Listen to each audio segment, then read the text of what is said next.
entonces a hablar acerca del club de revistas Oman Trial, publicado en el New England, perdón, en JAMA de este mes.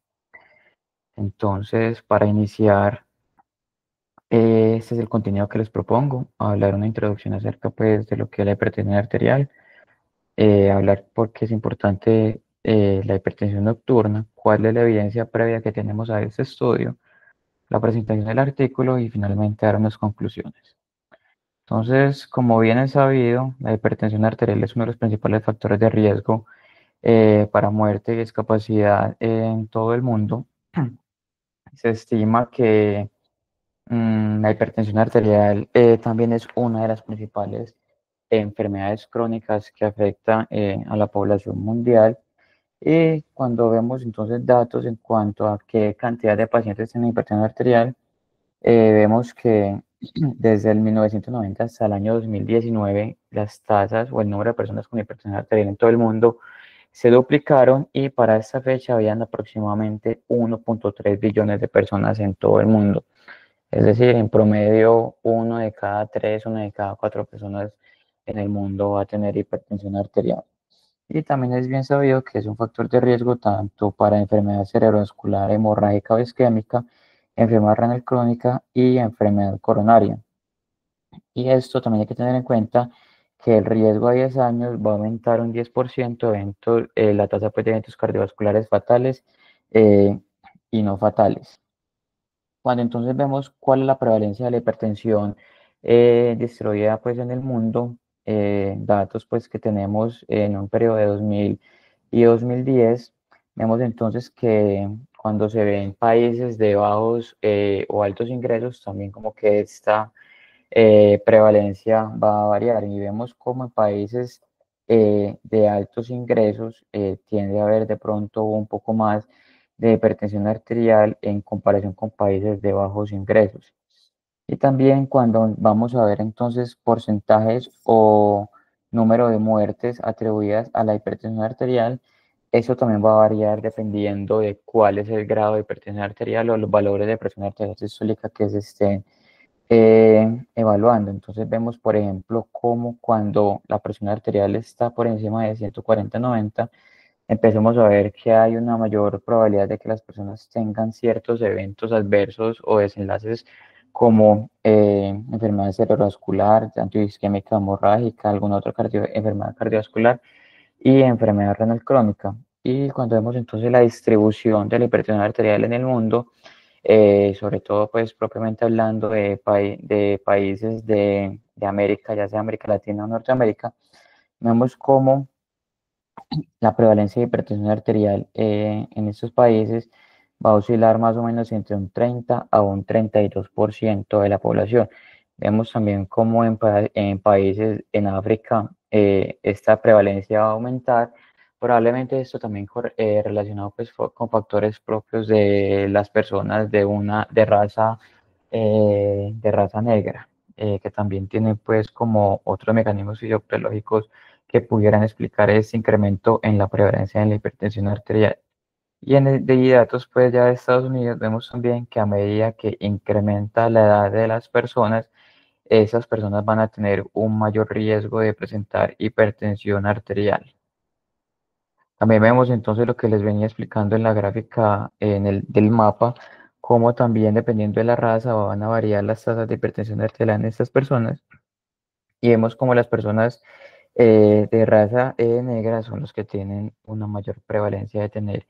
hipertensión arterial. Y ya datos propios ya de la población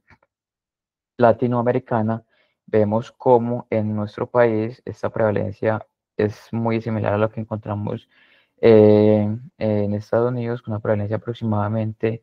de un 30% de hipertensión arterial tanto para hombres como para mujeres. Y cuando vemos las tasas de control de la hipertensión, de la presión arterial, vemos que más o menos un 40% de las personas, siendo mujeres o un 24% siendo hombres, van a tener un adecuado control de su presión arterial. Y cuando entonces vamos también viendo cuál es el riesgo absoluto de enfermedad cardiovascular dependiendo de la presión arterial, vemos cómo a medida que incrementan los valores de hipertensión arterial, viendo cómo valores por encima de presión arterial sistólica, por encima de 180, que están representados en la gráfica azul, vemos cómo es un mayor el riesgo de que estas personas tengan un evento cardiovascular a 5 años, y eso también se va a ver incrementado por otras comorbilidades como son, por ejemplo, que tengan otras enfermedades como la diabetes, y también la edad por encima de 60 años incrementa drásticamente esta probabilidad de hipertensión arterial. Entonces aquí tenemos que tener en cuenta cuáles son los métodos diagnósticos que nosotros tenemos para hacer el diagnóstico de la hipertensión arterial. Y básicamente lo que se recomienda por las diferentes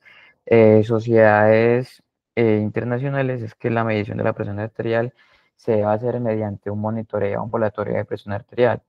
Esto es importante ya que nos permite hacer un promedio de cómo es la presión arterial durante todo el día, durante el día propiamente y durante la noche, ya que como veremos más adelante, esta hipertensión arterial nocturna va a tener ciertas connotaciones en cuanto al pronóstico en los pacientes, y también es como un método fiable para hacer un adecuado diagnóstico de la hipertensión arterial.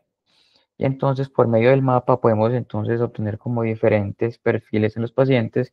Podemos entonces encontrar aquellos pacientes que tienen una hipertensión arterial de bata blanca, son aquellos que encontramos hipertensos en el consultorio, pero les hacemos un mapa o un monitoreo ambulatorio, y estas personas van a tener unas cifras de presión arterial que están controladas. Aquellos que tienen una hipertensión enmascarada, es decir, aquellos en que encontramos que tienen una presión en el consultorio normal, pero al momento de hacer unas mediciones ambulatorias vemos que esas personas están hipertensas. Aquellos que tienen hipertensión sostenida, es decir, en todo momento, ya sea en el consultorio o con los estudios ambulatorios, van a ser hipertensas, o la persona que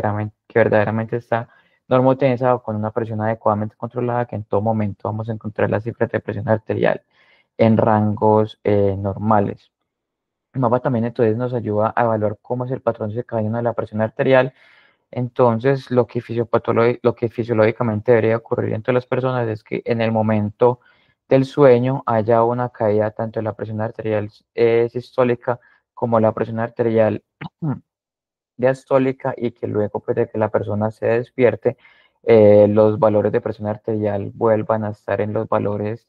normales durante todo el día. Y eso también es muy importante establecerlo, ya que esta caída de la presión arterial, o más bien la no caída de la presión arterial durante la noche, se ha visto que se asocia con condiciones o con otras comorbilidades, como que, por ejemplo, en personas que tengan enfermedad renal crónica, que tengan diabetes o enfermedades, falla cardíaca. También se ha visto que esas personas no tienen este descenso fisiológico nocturno, y este descenso fisiológico se va a definir entonces como normal cuando la presión cae por encima de 10 a un 20%, cuando comparamos la nocturna con respecto con la presión diurna. Vamos a hablar que hay un descenso extremo cuando es por encima del 20% de esta caída, que la persona no tenga una caída, es decir, que tenga una disminución de una caída de menor al 10% en este patrón. Y todo eso también se ha visto que se asocia con diferentes desenlaces cardiovasculares en las personas. Es por eso que entonces es muy importante hablar sobre la hipertensión arterial nocturna. Y es porque en diferentes estudios, ya desde hace varios años, se ha visto que la hipertensión arterial nocturna se correlaciona con un incremento en la tasa de eventos cardiovasculares, propiamente pues de muerte cardiovascular o muerte también por cualquier causa, y vemos que esto también se va a ver aumentado mientras más hipertensa sea la persona, como vemos aquí en estos cuadros rosados, tanto para presión arterial sistólica aquí a la izquierda como para presión arterial diastólica a la derecha. Entonces vemos entonces que desde el año 99 que se empiezan a presentar como los grandes estudios que evalúan esto. Este propiamente es un estudio, o más bien un subestudio del estudio SIST-EUR, que fue realizado pues en Europa en una gran población, para evaluar cuál era como los desenlaces de las personas que eran tratadas con medicamentos de hipertensión arterial durante la noche. Sin embargo, estos primeros estudios no se realizaron con el único objetivo de dar todo el tratamiento durante la noche. Y este subestudio lo que básicamente nos muestra es que, como vemos en esta gráfica, esta primera línea punteada vemos cómo aquellas personas que tienen hipertensión arterial nocturna tienen una mayor tasa de desenlaces adversos cardiovasculares, principalmente en un periodo de seguimiento de 2 años. Y también vamos a ver entonces otros desenlaces como son, por ejemplo, mortalidad y otros desenlaces como ACV, tanto isquémico o hemorrágico. Vemos cómo en aquellas personas que tienen hipertensión arterial nocturna en comparación con la hipertensión durante el día, estas tasas son mayores en número. Vemos entonces la mortalidad total con unos hazard ratio de 1.22 en comparación con 1.03 en aquellas personas con hipertensión durante el día. Y también vemos entonces cuando se hacen las evaluaciones en grupos pues, de tratamiento activo o que no estén así. Y otras diferentes series de estudios. Este ya es un estudio observacional que fue realizado en Dublín. También vemos entonces cómo aquellas personas que tienen una hipertensión arterial durante la noche tienen unos HR mayores en comparación con aquellas personas que tienen hipertensión arterial tanto en el día o como durante todas las 24 horas. Y vemos también en las gráficas cómo a medida que aumentan estas cifras de presión arterial durante la noche,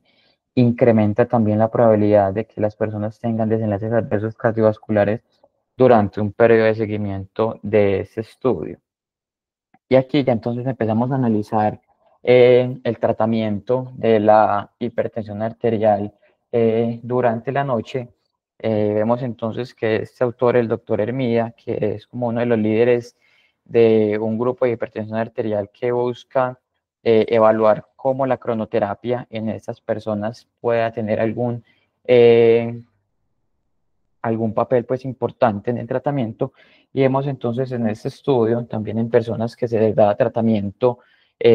durante la noche y durante el día, vemos entonces cómo aquellas personas que tienen hipertensión arterial nocturna en comparación con los otros tipos de hipertensión arterial tienen una mayor tasa de eventos cardiovasculares totales y eventos cardiovasculares mayores, tanto para presión arterial sistólica como para presión arterial diastólica. Y también vemos cómo cuando se hace una reducción de la presión arterial o de la hipertensión arterial durante la noche, también una reducción de esas presiones en la noche tienen unos mejores efectos en cuanto a la reducción de los eventos cardiovasculares. Entonces vemos cómo esos resultados son mejores en cuanto a los HR cuando se hace una adecuada reducción de la presión arterial durante la noche con una presión arterial sistólica e diastólica durante la noche. En esta gráfica vemos entonces de derecha a izquierda cómo a medida que esta reducción de presión arterial sistólica se incrementa, vemos también cómo van a disminuir la tasa de eventos cardiovasculares en estas personas. Y este estudio, que es como una primera parte de un estudio que se llama el IDEA, que también es por este mismo autor, el doctor Hermida, lo que se ve en esta gráfica es que aquellas personas con una hipertensión arterial durante la noche, vemos como los estimativos en términos de hazard ratio tienden a ser mayores en comparación con los otros tipos de hipertensión arterial. Y aquí vemos entonces cuando se ajustan para diferentes variables confusoras, vemos entonces como también la hipertensión arterial sistólica y diastólica durante la noche tiene unos peores desenlaces en comparación con los otros tipos de hipertensión arterial. Y aquí quizás nace el primer ensayo clínico aleatorizado grande que evalúa esto, que ya es propiamente el estudio y guía de la cronoterapia durante la noche. Y este fue un estudio multicéntrico aleatorizado que fue abierto, sin embargo fue enmascarado para el comité adjudicador de enlaces que fue realizado en varios centros de España. Vemos que la cantidad de pacientes fue bastante grande y estos 9.800 pacientes fueron todos aleatorizados en una relación 1 a 1 a recibir el tratamiento ya sea por la mañana o un tratamiento por la noche. Ellos aquí permitieron que los pacientes pues tuvieran tratamiento con alguno de estos medicamentos, ya sean YECA, ARA2, antagonistas, beta bloqueadores, siempre y cuando la administración de estos medicamentos fuera de una administración una vez al día, es decir, no se permitían tratamientos que requirieran una administración fraccionada a lo largo del día. Incluyeron entonces pacientes mayores de edad que tuviesen hipertensión arterial que fuese diagnosticada por mapa y que llevaran pues en seguimiento por una clínica durante un periodo, no, perdón, que lograran un seguimiento en el estudio por lo menos durante un año para poder pues obtener unos datos interpretables. Aquellos que tenían una duración durante el estudio menor a un año fueron excluidos de ese estudio. Y excluyeron entonces pacientes básicamente que tuviesen hipertensión arterial secundaria, varias comorbilidades como que tuvieran angina estable, insuficiencia cardíaca, arritmias como amenazantes para la vida, sobre todo ventriculares, fibrilación auricular y aquellos pacientes que ya tuviesen una retinopatía grave, es decir, grado 3 o grado 4, o aquellos que no tuviesen pues como una adecuada tolerancia para tener el monitor ambulatorio y la presión arterial durante las 24 horas. Querían evaluar un desenlace primario compuesto de infarto de miocardio, necesidad de revascularización coronaria, insuficiencia cardíaca, ácido isquémico o hemorrágico, muerte cardiovascular y desenlaces secundarios que incluían ACVs, eventos coronarios que definían como 12 eventos coronarios, el primero como muerte cardiovascular, infarto de miocardio o revascularización cardíaca, y el segundo evento coronario que lo definían propiamente como síndrome coronario agudo o insuficiencia cardíaca. Estas entonces son como las características basales de la población que ellos evaluaron. Vemos en términos generales que estaban bien distribuidos los grupos en cada una de las intervenciones.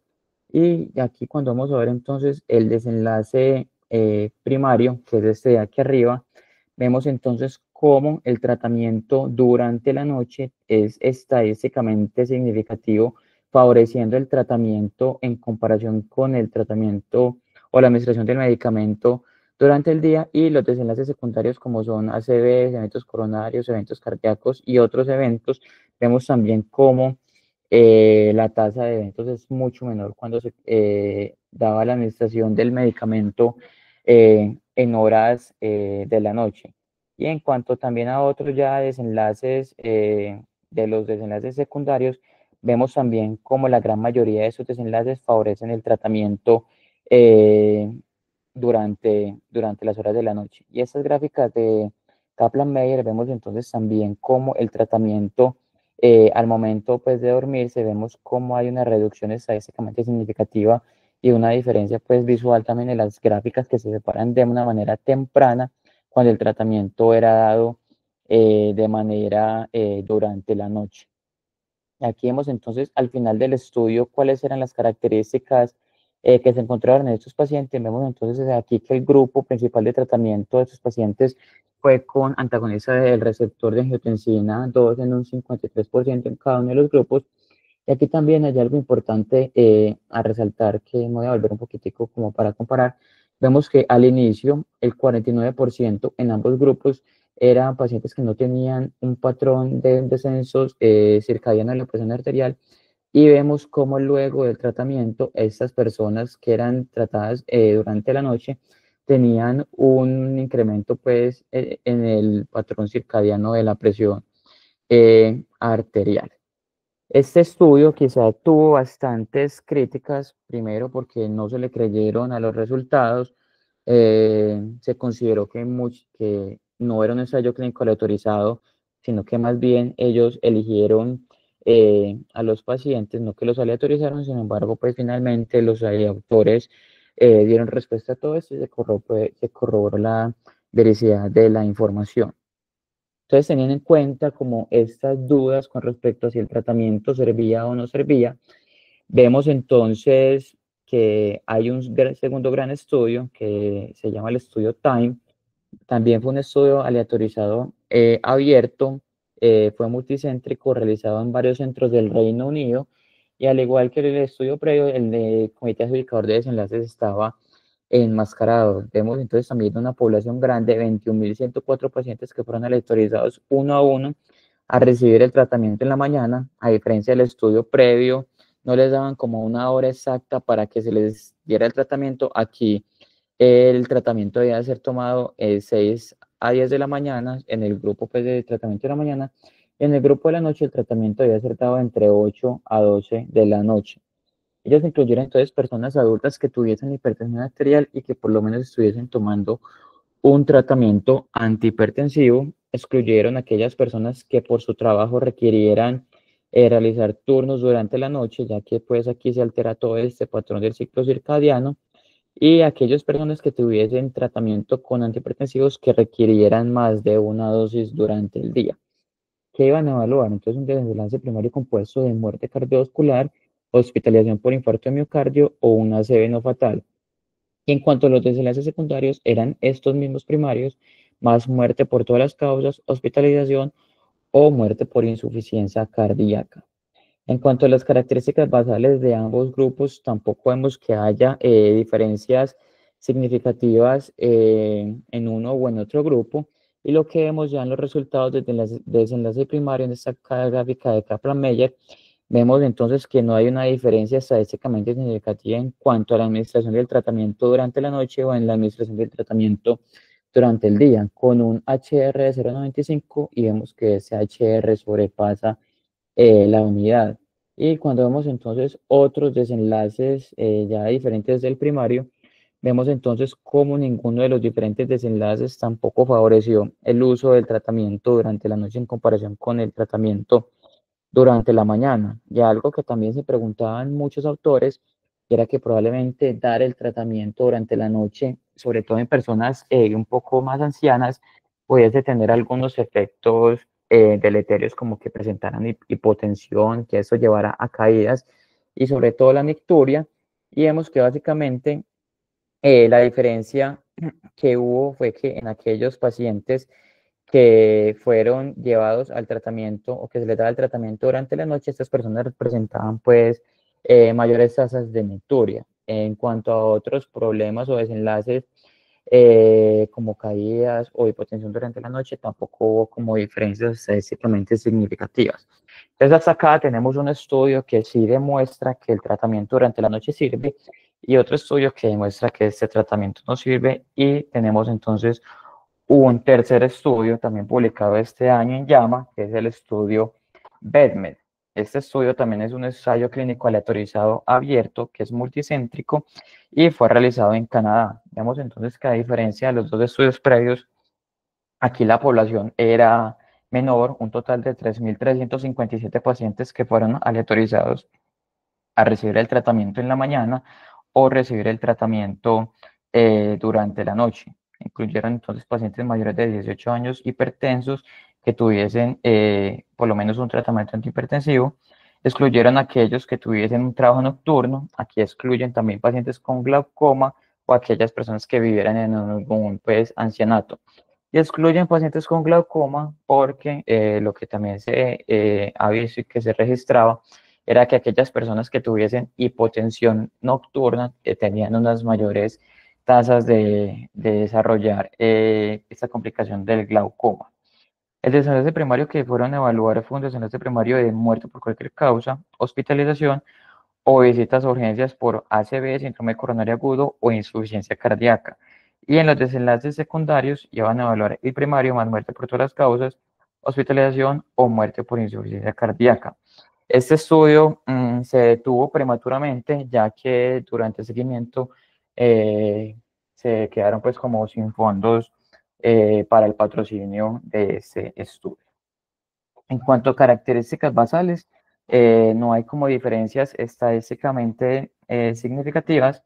Quizá al igual que todos los estudios, la gran mayoría de población que fue estudiada fue una población blanca, más o menos más del 90% en estos tres estudios que les he mencionado era de población blanca. Y vemos entonces que en cuanto al desenlace primario, la administración del tratamiento antihipertensivo durante la noche, vemos que no hay una diferencia estadísticamente significativa, con un HR de 0,96 y un intervalo de confianza que nos sobrepasa la unidad. Y cuando vamos a ver entonces otros desenlaces diferentes al desenlace primario, es decir, los desenlaces secundarios, vemos también que no hay como diferencias estadísticamente significativas en ninguno de esos grupos. Y cuando vamos a ver entonces otros desenlaces como por ejemplo desenlaces adversos o desenlaces de seguridad, vemos que fue similar en ambos grupos estos desenlaces. Y ahora sí, para empezar a hablar del estudio que nos trae el día de hoy, que es el estudio OMAN, Entonces sabemos que este es un estudio que fue publicado este mes en la revista de JAMA. Este fue entonces un ensayo clínico aleatorizado, multicéntrico, abierto, de grupos paralelos, y fue un estudio que quería mostrar superioridad. Este fue un estudio que entonces fue realizado en un total de 15 centros hospitalarios en China entre el 1 de junio del 2022 y el 30 de abril del 2024. Fue un estudio que fue patrocinado por una farmacéutica china y fue un estudio que también fue aprobado por el Comité de Ética de esta Universidad de Sichuan. En cuanto a los criterios de inclusión y exclusión, ellos incluyeron personas entre 18 a 75 años que tuviesen hipertensión arterial. Para definir hipertensión arterial a los pacientes se les realizaba un monitoreo ambulatorio de presión arterial y debía cumplir con los criterios diagnósticos de hipertensión por medio de mapa, es decir, que durante 24 horas tuviesen una presión mayor o igual a 130/80, durante el día mayor o igual a 135/85, durante la noche mayor o igual a 120/70, y adicionalmente al momento de hacer pues como la tamización de los pacientes, en la medición del consultorio que se les realizaba, las personas debían estar hipertensas en este momento con una presión por encima de 140/90. Ellos incluyeron tanto a personas que tuviesen la hipertensión y que no estuvieran recibiendo ningún tratamiento, o también incluyeron personas en tratamiento siempre y cuando se les suspendiera el tratamiento antihipertensivo por lo menos 2 semanas. También consideraron no incluir aquellas o suspender aquellos medicamentos que pudiesen tener de pronto efectos sobre la reducción de la presión arterial, como por ejemplo los inhibidores del SGLT2. Y dentro de los criterios de exclusión, entonces obviamente iban a excluir a aquellas personas que no cumplieran criterios de hipertensión por medio de mapa, o que no estuviesen con una presión de 140/90 en el consultorio en el momento pues, de la tamización, aquellos que fueran dipers extremos, es decir, por encima de una reducción de la presión nocturna por encima del 20% en comparación con la presión diurna, personas con hipercalemia y enfermedad renal crónica que lo definieron con creatininas por encima de 3 miligramos por decilitro.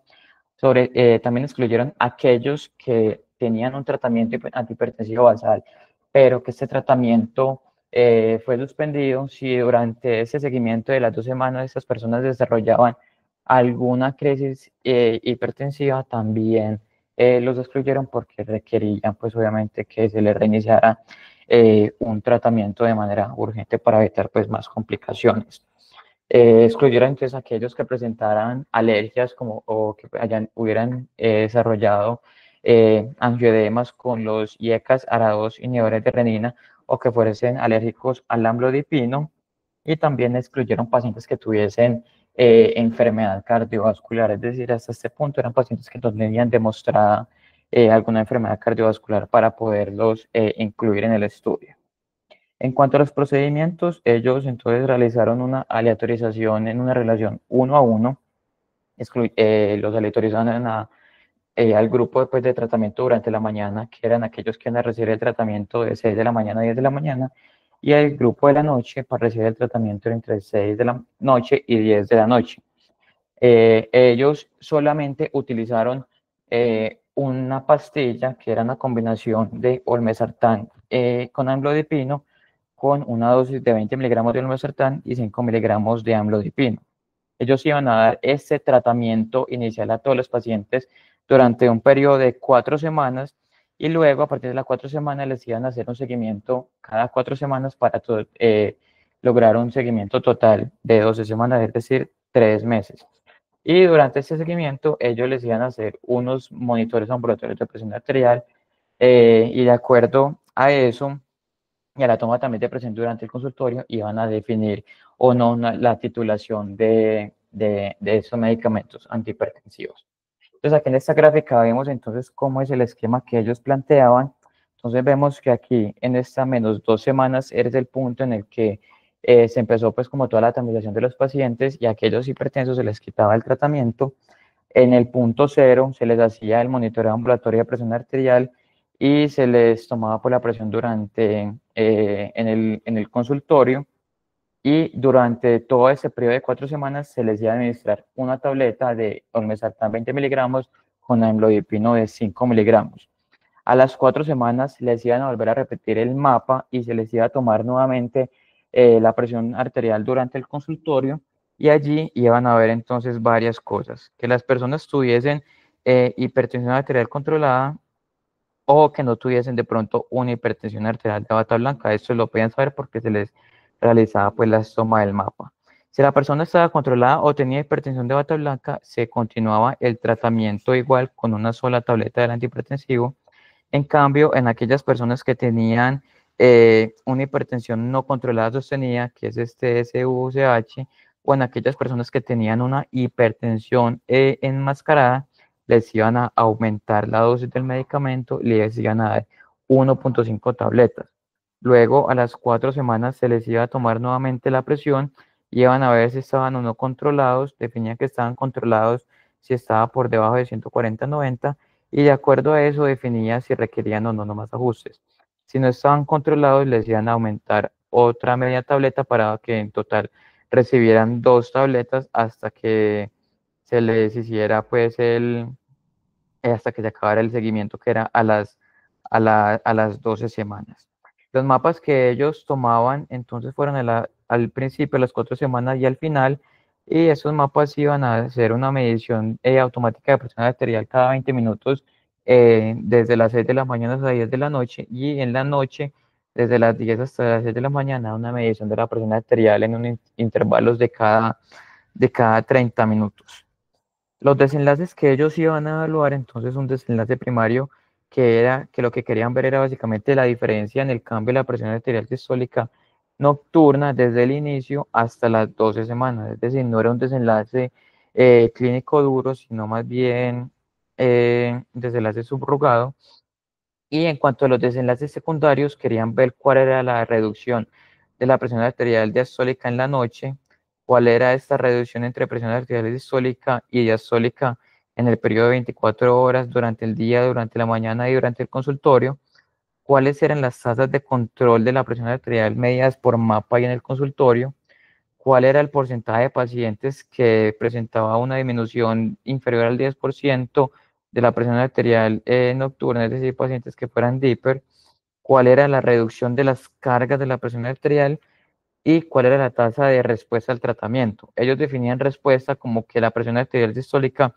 estuviese menor de 140 milímetros de mercurio o que tuviese una caída por encima de 20 milímetros de mercurio en cuanto a la presión sistólica. Y la diastólica, que la presión estuviese menor de 90 milímetros de mercurio o que la caída fuera por encima de 10 milímetros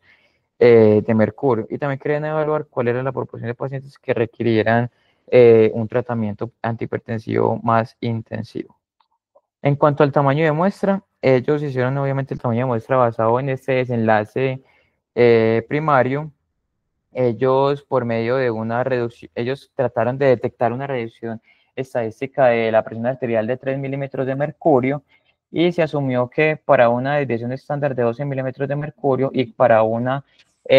valor de P de 0.05 en ambos grupos, el estudio iba a tener una potencia del 85%. Y es así como requieren un total de 289 pacientes en cada grupo,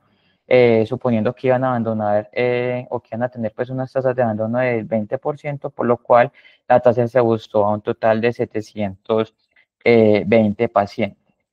Y en cuanto a los análisis estadísticos, ellos, dependiendo pues de cada una de las variables, iban a ver si hacían mediciones por medio de desviaciones estándar con sus desviaciones estándar o de rangos intercuartílicos. Ellos iban a hacer, pues, obviamente, análisis por medio de intención a tratar o por protocolo, y aquellas personas que tuviesen datos faltantes de presión arterial en la consulta o por medio del mapa, ellos utilizaron una técnica de imputación de datos que era la toma de la última observación arrastrada. Es decir, veían cuál era la última toma y asumían esta como el dato faltante. Y también hicieron un análisis por subgrupos preespecificados que eran, pues, dependiendo pues de la edad, hasta máximo 65 años, o con el umbral, perdón, de 65 años, también de acuerdo al sexo, presión arterial sistólica durante la consulta, el índice de masa, índice de masa corporal, las comorbilidades, cómo era el estado del consumo de alcohol y de cigarrillo. Aquí entonces les traigo este tip estadístico y es que son los análisis de subgrupos. Entonces, primero, dar una definición de qué son. Entonces, esos son partes pues, del estudio que se realizan sobre todo en los ensayos clínicos aleatorizados. Entonces, son evaluaciones que quieren ver cuál es el objetivo o el efecto del tratamiento, ya sea pues medido por HR, RR o cualquier otra pues medida estadística, con el objetivo de que para un punto final estadístico, es decir, un desenlace que usualmente ese desenlace es el desenlace primario, y quieren ver si hay diferencias entre unos subgrupos de pacientes preespecificados al inicio del estudio y con sus características basales. ¿Por qué puede ser útil entonces un estudio de subgrupos? Primero, porque puede ayudar a obtener una máxima información de un estudio. También va a ayudar a identificar aquellos subconjuntos de pacientes que tienen de pronto más probabilidades de beneficiarse con una terapia, o por el contrario, aquellos subgrupos de personas que pueden tener de pronto mayores efectos deleterios con la terapia que se está estudiando. Y por medio de todo esto es que se va a facilitar la generación de nuevas hipótesis, y a partir de estas nuevas hipótesis tratar de realizar nuevos ensayos clínicos que nos vayan a corroborar estas hipótesis, y también nos van a ayudar a verificar cuál es la robustez de los análisis o los resultados que estamos evaluando. Es decir, queremos ver cuáles son o si los efectos son consistentes en todos los subgrupos, y por medio de eso pues evaluar la homogeneidad o la heterogeneidad de los resultados. Entonces, ¿qué problemas va a tener el análisis de subgrupo? Primero, es que como estamos analizando ya no la población completa, sino una población específica, se va a perder entonces la potencia de los estudios, sobre todo los estudios aleatorizados, que siempre queremos tener el mayor número posible de personas como para tratar de darle mayor robustez a los resultados, también teniendo en cuenta de que solo estamos analizando una población específica, podemos tener el riesgo de tener unos resultados falsos positivos, y que por medio de estos resultados falsos positivos se pueda dar una mala interpretación de estos datos, y que a partir de esto se vayan a generar unas hipótesis erróneas. Y en muchos estudios, sobre todo aquellos estudios cuyos desenlaces son negativos, muchas veces tratan de justificar el resultado de los subgrupos como para tratar de resucitar y que el estudio no sea del todo negativo, y es algo que obviamente pues no se debe realizar. Entonces, en cuanto a los resultados de nuestro estudio, aquí tenemos entonces la figura 1 de cómo fue todo este diagrama para la selección y la autorización de los pacientes. Vemos que al inicio 935 pacientes fueron elegidos. Sin embargo, finalmente fueron excluidos 215, y de esos 215 tenemos un total de 720 pacientes que fueron aleatorizados. Vemos que 352 al grupo de la mañana y 368 al grupo de la noche, pero por varias razones, como por ejemplo que aquellas personas que finalmente no quisieron participar en el estudio, que presentaron efectos adversos y que se tuvieron que retirar y retirar su consentimiento, o aquellas personas que fueran, pues que se perdieron durante el seguimiento, tenemos un total entonces de 352 en el grupo eh, de intención a tratar, quitando esto, pero finalmente cuando quitamos esos 45 tenemos un total de 298 pacientes que fueron analizados por protocolo en el grupo de la mañana, y 309 pacientes que fueron analizados por protocolo en el grupo de la noche. Esas son entonces las características basales que encontramos en cada una de las intervenciones. Aquí vemos entonces que la gran mayoría de pacientes, por encima del 50%, eran personas de sexo masculino, un promedio de 58 en el grupo de la mañana y 55 en el grupo de la noche. Aquí también, similar a los estudios previos, el medicamento o el grupo de medicamentos que más se utilizó fueron los antagonistas del receptor de angiotensina 2, con un 57 por ciento en total, 59% en el grupo de la mañana y 55% en el grupo de la noche. Vemos que los valores de presión arterial sistólica, tanto medidas en el consultorio como la medición durante las 24 horas o durante la noche, vemos que era muy similar en cada uno de los grupos de intervención. Y en cuanto al resultado primario, entonces vemos en esta gráfica, representado con la gráfica o con las barras amarillas, el grupo de intervención durante la noche. Vemos como tanto los pacientes con hipertensión arterial que se les dio el tratamiento durante la noche, vemos una mayor reducción de presión arterial sistólica aquí arriba y mayor reducción de la presión arterial diastólica abajo, con una diferencia entre los grupos de menos 25.3 en el grupo de la noche y menos 25.3 en el grupo de la mañana, con una diferencia total de una reducción de 3 milímetros de mercurio, con un intervalo de confianza que es negativo, es decir, que es una reducción estadísticamente significativa, favoreciendo el tratamiento durante la noche. Y aquí analizando entonces los subgrupos preespecificados que ellos plantearon para evaluar este desenlace primario, vemos entonces que en términos generales los resultados son concordantes y que van a favor de que la toma de los medicamentos durante la noche favorece el tratamiento en estas personas. Entonces aquí como para repasar un poquito el tipo estadístico, aquí si por ejemplo vamos entonces a ver cuando se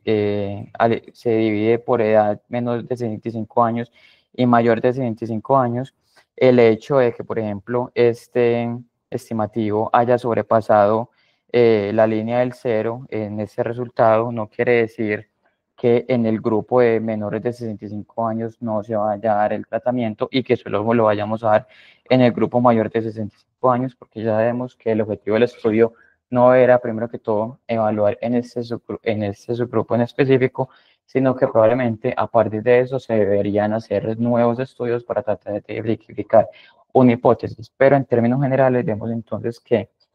si se favorece y los resultados son homogéneos en que el tratamiento durante la noche es superior en comparación con el tratamiento durante el día.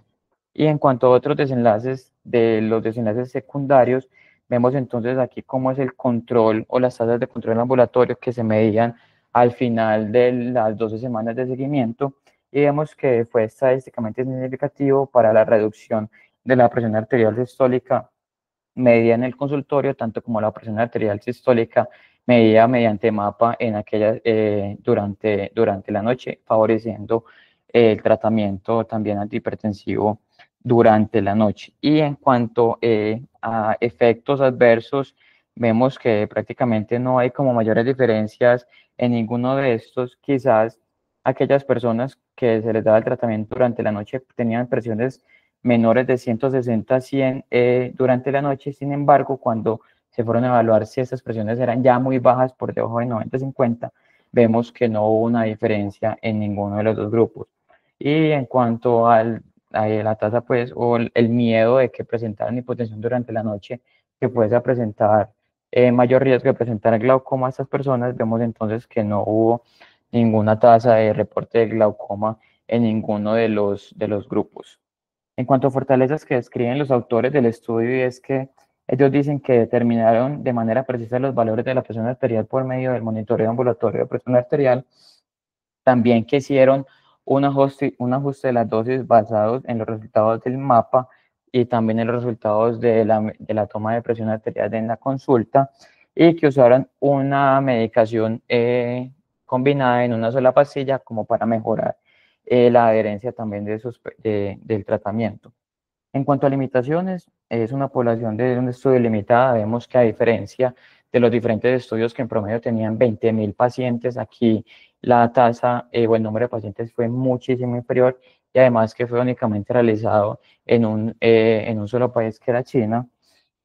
También alegan de que de pronto la disponibilidad del mapa no pueda estar disponible en todos los escenarios y que no puedan de pronto reproducir los resultados que ellos tuvieron. También ellos únicamente utilizaron dos medicamentos, recordemos que era el olmesartán y el lodipino, entonces no se puede saber si estos resultados que ellos obtienen se pueden generalizar a todos los grupos de medicamentos antihipertensivos. Y también el periodo de seguimiento fue muy corto, de apenas 3 meses de seguimiento, y excluyeron personas que ya tuviesen enfermedad cardiovascular establecida. Y ya finalmente, entonces, las conclusiones ya personales con respecto a esto es que el tratamiento antihipertensivo en la noche parece generar un mejor control de la presión arterial. Sin embargo, teniendo en cuenta pues los resultados de todos estos diferentes estudios, sobre todo aquellos que sí tenían unos desenlaces clínicamente relevantes, vemos cómo hay unos que sí favorecen y otros que por el contrario no demuestran que haya diferencias en cuanto a administrar el tratamiento durante la noche o durante la mañana. Sin embargo, como vemos, esta es una administración, es una tratamiento cuya administración es segura, no hay un incremento pues de eventos durante el tratamiento, durante la noche, eventos adversos, perdón, y todavía queda la duda de que si dar el tratamiento durante la noche, estas personas pueden tener una menor adherencia a la terapia en comparación de dar el tratamiento durante la mañana. Eso era lo que les traía el día de hoy. Quedo pendiente de sus comentarios.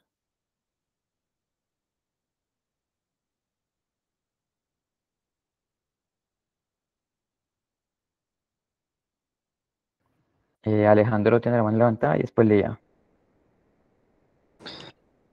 Nicola, muchas gracias por la exposición. Eh, pues hace poquito cuando salió el BedMed, se volvió a reavivar la pelea que había o que generó lo del estudio del Chrono Haya y cuando uno se iba a leer lo de las críticas, pues uno sí veía que le tiraban muy duro a esa intervención, pero había unos argumentos válidos y es que no se podía explicar, pues al menos por plausibilidad biológica, de por qué habían menos muertes no cardiovasculares. Incluso ellos lo comparaban en pacientes que en los estudios, perdón, que se evaluaron las muertes no cardiovasculares para tratamiento antihipertensivo. Entonces, ese fue como lo primero que ellos le generó para empezar a investigar el estudio y de ahí en adelante se basaron en darle palo al protocolo original que habían publicado en la revista europea y se la pasaban diciendo que es que no avisaron, que utilizaron términos inadecuados para hablar de la aleatorización, que el reporte de los desenlaces, que cómo iban a hacer los análisis interinos, que qué iban a hacer con el ajuste del tamaño de la muestra, eh, que entonces cuando iban a parar si ya vieron que estaban obteniendo los resultados adecuados. eh, Quedó en dudas pues en vista de los otros estudios que habían mostrado, eh, digamos que problemas al momento del reporte de los resultados, que esto me lo compartió el profe senior, y es que cuando revisaron la base de datos no hubo discrepancias. Entonces uno pensaría que ahí el dilema se había solucionado. Sin embargo, pues uno ve que la evidencia sigue siendo discordante, no hay homogeneidad en los resultados, más que todo cuando mira los metaanálisis, eh, los desenlaces los termina favoreciendo cuando se incluye el cronohaya, y con este último que salió del BedMed y el time que se había reportado previamente, pues tampoco apoyaban los resultados. Ahora ya tenemos este que nos dice que parece que tienen más control nocturno, pero uno se preguntará si esto sí se podrá generalizar o no, y eso yo creo que es una de las críticas que uno podría tener, y es que a pesar de que se busca hacer una sola intervención, que es darlos en la noche, pues esa intervención tiene diferencias en cuanto a la potencia antihipertensiva de los medicamentos. Por ejemplo, en el Cronohaya había 5 clases diferentes de medicamentos, medicamentos que no son tan buenos antihipertensivos, y había diferencias numéricas en el número de antihipertensivos que recibían los que lo tomaban de día, por ejemplo, en los beta bloqueadores y en los diuréticos. En este caso que sirvió, pues tenemos el olmesartán, y el olmesartán pues tiene una vida media mucho más larga que la de los arados que nosotros estamos que usualmente usamos. Por ejemplo, el losartán pues es el que tiene la vida media más corta, y ya le seguiría ahí el valsartán, el cardesartán, y el de la vida media más larga que sería el telmisartán. Y cuando nos vamos a los IECAS, pues tenemos que el lisinopil tiene una vida media que es más larga que el enalapril, y tenemos el amlodipino que tiene una vida media mucho más larga que la que tiene el verapamilo. Entonces uno pensaría que si uno va a utilizar alguno de esos medicamentos, llámese telmisartán, llámese amlodipino o llámese lisinopril, pues uno podría estar más seguro de que al tener vidas medias más largas, si uno no los usa en la noche, pues pudiera verse el mismo efecto de si uno lo da en la noche para prevenir esa oleada del sistema renina-angiotensina que ocurre en la madrugada. Pero si uno tiene medicamentos que tienen vidas medias que no son tan largas, que si bien podrían durar las 24 horas, pero que usted quisiera prevenir esa hipertensión nocturna que sin duda alguna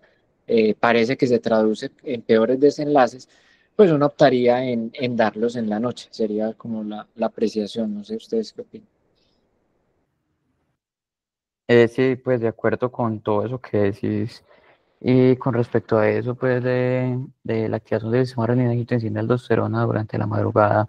ese es como que de pronto una de las bases biológicas por las cuales se inició la administración de estos medicamentos durante la noche como para tratar de contrarrestar estos efectos. Y sí, también lo que mencionas de que el cronohaya sí, se tienen pues como todas estas dudas sobre la parte metodológica y sobre los diferentes resultados y es por eso pues que se trataron de reproducir, más que todo de reproducir, realizar más estudios como para tratar de corroborar esta información. Lía, tenés también la mano levantada. Hola, buenas noches a todos. Gracias, Nico, por la presentación. Dos comentarios, bueno, tres comentarios cortos. Lo primero es que, pues, como se ha planteado el estudio, que es un estudio de, ay, se me fue la palabra, de superioridad. El desenlace que nos plantean es un desenlace netamente numérico de la diferencia del valor de presión entre los dos grupos de intervención. Según lo que nos mostraste y pues lo que hemos escuchado, eso, pues visto en la evidencia, el reducir el valor de la presión arterial se traduce a disminución de desenlaces cardiovasculares, pero pues no sé si hay algo que describen los autores respecto a que esa reducción del valor signifique específicamente eso, que hay reducción de desenlaces cardiovasculares gruesos o duros. Y en relación a esa misma pregunta, precisamente porque la diferencia de superioridad que ellos plantean es de 3 milímetros de mercurio entre los dos grupos de intervención, si consideramos que esa diferencia de solo 3 milímetros de mercurio es suficiente para impactar precisamente en desenlaces que nos interesan desde el punto de vista clínico. Yo pienso que, como dijiste en una de las últimas conclusiones, nos muestra que, y en parte también, según lo que acaba de discutir Alejandro, son medicamentos que igual se pueden usar, que es una estrategia que es segura y que algunos pacientes pueden aprovecharla mejor, pero no necesariamente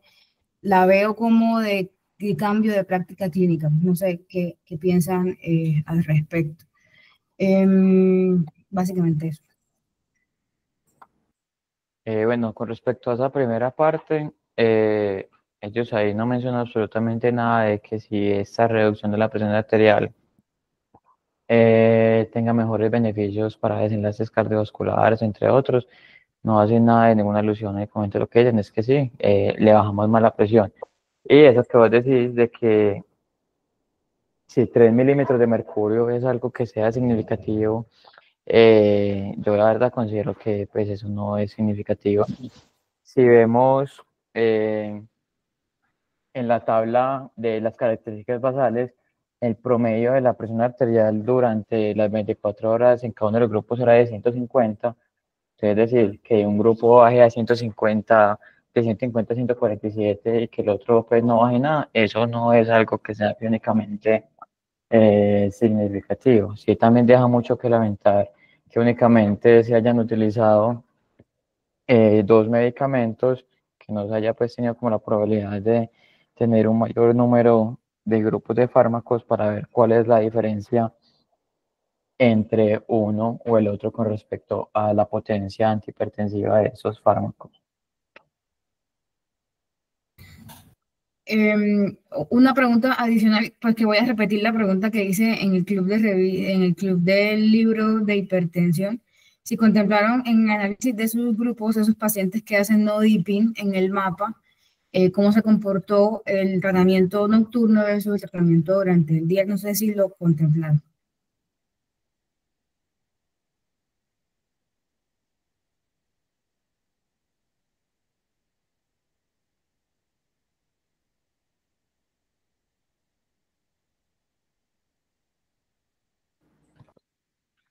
No tenía el micrófono hablando. No, mira, esos eran los subgrupos que ellos especificaron al inicio pues de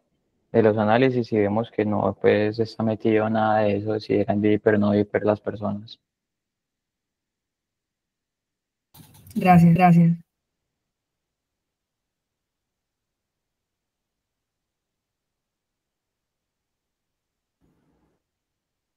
Roberto.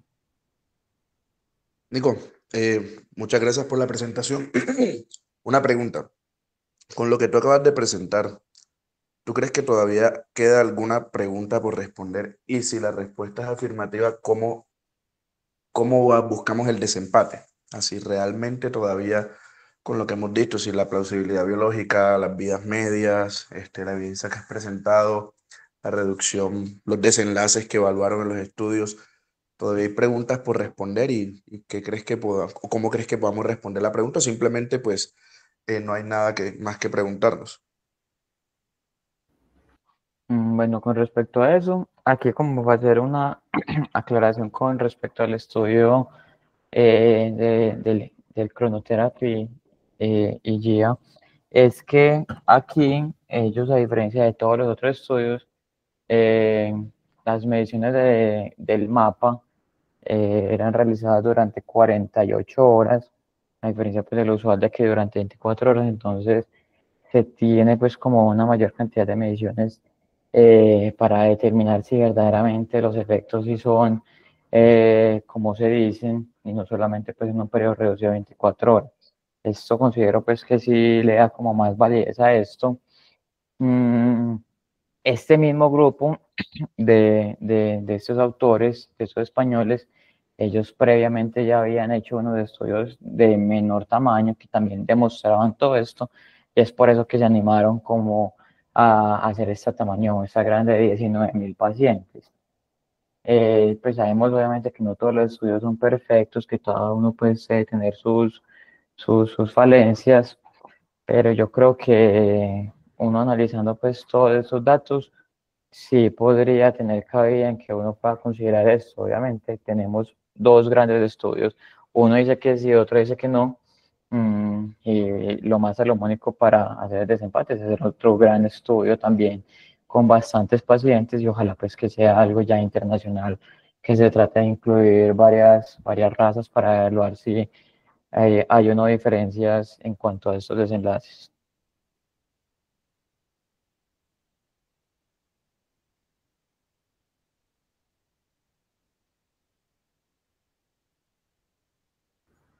Profe Senior.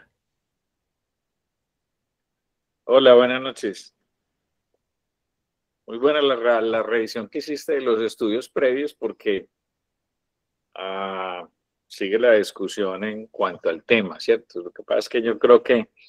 de pronto no es uno enfrascarse si es mejor dar los medicamentos por la noche o no. Este estudio por lo menos mostró que sí, que hay reducciones en favor de los que se les da en la noche. Si uno se va al efecto o al tamaño del efecto, no diría, bueno, si yo bajo entre 3 a 5 milímetros de mercurio, eso tendría algún impacto en desenlaces. No sabemos porque el estudio no fue diseñado para eso, ¿cierto? Sabemos que bajar la presión arterial disminuye los desenlaces, entonces por lo menos tenemos un dato de que sí los baja. El IGIA nos dijo que había diferencias en desenlaces, pero tuvo toda la discusión del mundo e incluso los autores en aras de la transparencia entregaron su base de datos, la reanalizaron por una pool independiente en el que había estadísticos y los resultados les dieron los mismos. Entonces uno se enfrasca en que si la debe dar o no la debe dar, pues lo claro es que usted tiene que empezar a dar tratamientos, ojalá sea con medicamentos de larga acción y que usted pueda combinarlo en una sola pastilla y que eso pueda cubrir al paciente en sus desenlaces cardiovasculares, ¿cierto? Pero a veces tenemos pacientes con múltiples dosis de medicamentos y estamos insistiendo en que el paciente se tome una dosis en la mañana, al mediodía, por la noche. Y esto lo único que le dice a uno es, venga, aparte de los medicamentos, dele unos en la mañana y probablemente 1 o 2 medicamentos en la noche podría ser una opción, ¿cierto? Por lo menos mientras salimos de la duda, porque aquí no va a haber desempate, porque los estudios en general son diferentes, el impacto es diferente, los desenlaces que se midieron son diferentes, pero miren, por ejemplo, que esto, cuando hablamos de los TIEP estadísticos, lo que yo le insisto en esta grafiquita en que se ve que es consistente el estudio, todos los estimativos están a favor de la dosis nocturna, los intervalos de confianza se superponen, solamente hay uno aquí en los pacientes con falla renal, pero obviamente miren el número de pacientes que hay en cada uno de los 2 grupos, entonces a eso le da uno porque el estimativo podría estar al otro lado con un intervalo de confianza tan grande. Entonces, es un estudio consistente, positivo, le disminuye mucho más las cifras de presión arterial a los pacientes y eso fue lo que ellos demostraron. Si eso tiene un impacto real en desenlaces, no lo sabemos. Lo suponíamos con el IGIA hasta que lo criticaron y después el otro estudio que fue negativo. Entonces, yo creo que en el manejo de hipertensión lo claro es trate de dar dosis de medicamentos de larga acción que vengan combinados. Si usted va a utilizar combinaciones para que el paciente tenga una sola pastilla, recuerden que la mayoría de pacientes son de edad, que son polimedicados y la adherencia va relacionada a eso. Y si usted tiene que utilizar 3 o 4 medicamentos, como es usual cuando usted utiliza las cifras de presión arterial de control estricto, como lo discutimos en el Club del Libro, pues usted va a tener que utilizar 3 a 4 medicamentos, pues piense que un medicamento en la noche podría ser una opción en esos pacientes.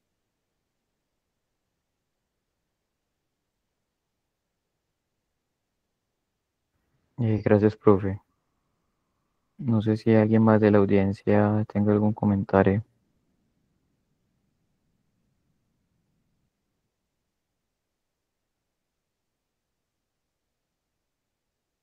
Listo, yo creo que nadie más pues, tiene comentarios, entonces podemos dar por terminada la reunión. Muchas gracias a todos los que se conectaron y por sus comentarios. Muchas gracias, feliz noche. Buenas noches a todos. Gracias, feliz noche.